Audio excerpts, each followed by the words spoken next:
The wedding is initiated by a timuay who are liable to conduct a marriage ceremony. In wedding time, couple must wear a traditional Subanin costume. The man should wear a bolo on his waist, symbolizes as the one who stands to his family. In a white stainless round table, there should be a glass of water, pangasi, a Subanin wine, pulot, a malagkit, gumo, or egg. It is a part of the ceremony to take the symbols to have a prosperous family. Islamic wedding. A Muslim wedding ceremony is known as a nikah and is usually a simple ceremony. The bride does not have to be present as long as she sends two witnesses to the drawn-up agreement. Normally, the Quran and the exchange of vows in front of witnesses for both partners. In Islam, marriage is a legal contract between two people. Both the groom and the bride are to consent to the marriage of their own free wills. A Muslim bride needs to wear a special Muslim wedding dress with a hijab on her wedding. Christian wedding. Christian marriage takes place in a church or chapel in the presence of a priest or minister who represents the presence of God, leads to the couple in expressing their commitment to each other through the taking of vows, and blesses their union. For most Christians, the most important part of a wedding ceremony is the vows and exchange of rings. After making their vows, the couple exchange rings. These circular rings, which have no beginning or end, symbolize that marriage should last forever.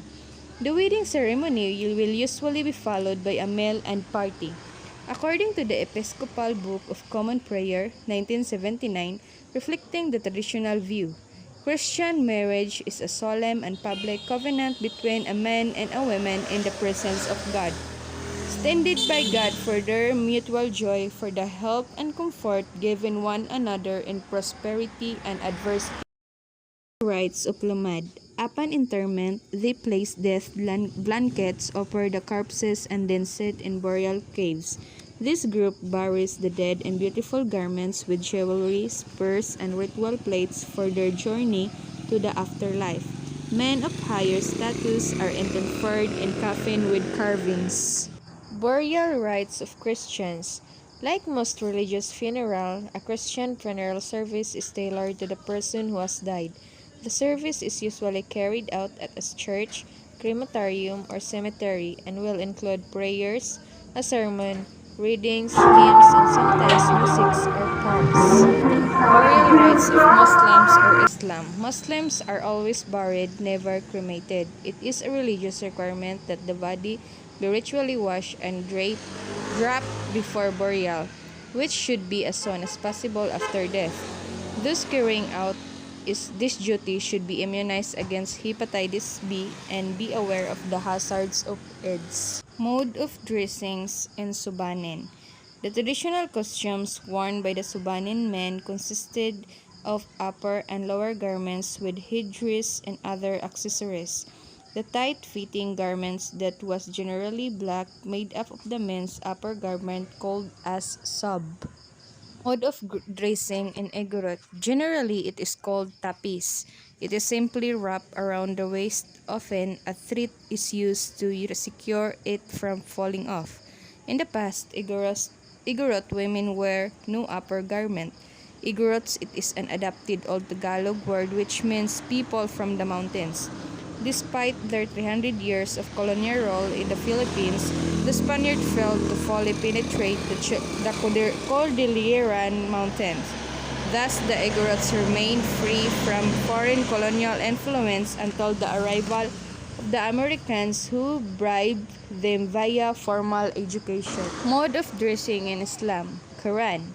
The Quran instructs both Muslim men and women to dress in a modest way, yet there is disagreement on how this instruction should be followed. The clearest verse on the requirement of modest dress is Surah, telling women to guard their genitalia and draw their khimar over their bosoms. The manner of dress of the Muslims has drawn great attention in recent years, with some groups suggesting that restrictions on the dress are demeaning or controlling, especially to women. For women, in general, standards of modesty call for a woman to cover her body,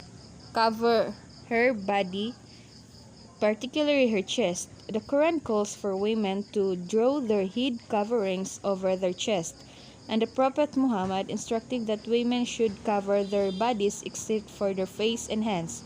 Most Muslims interpret this to require head coverings for women, although some Muslims women, especially those of more conservative branches of Islam, cover the entire body, including the face and or hands, with a fully bodied chidor. For men, the minimum about to be covered on the body is between the navel and the knee. It should be noted, though, that a bare chest would be frowned upon in situations where it draws attention.